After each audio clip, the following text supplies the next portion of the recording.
It's a great weekend. We have a great mandate of bringing new music to the community that Sudbury doesn't normally get to see.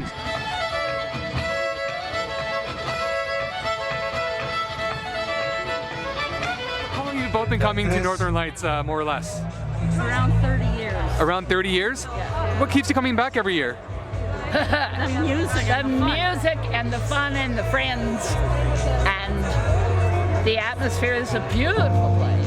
And the music.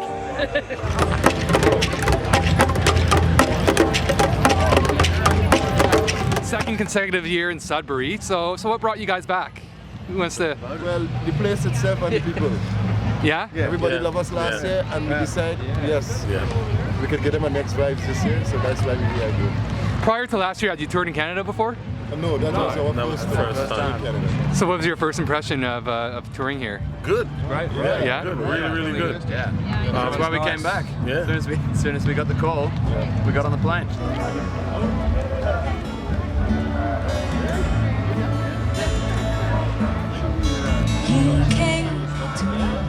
You'll experience the whole world of music in one weekend, and you can't get a better bang for your buck to get a weekend pass and just come here for 3 days down into the beautiful Belt Park and enjoy the vendors and the food from around the world and the music from around the world and really the finest artists in our community as well that we're showing off to all of Sudbury and all the people who come from around the province to visit us.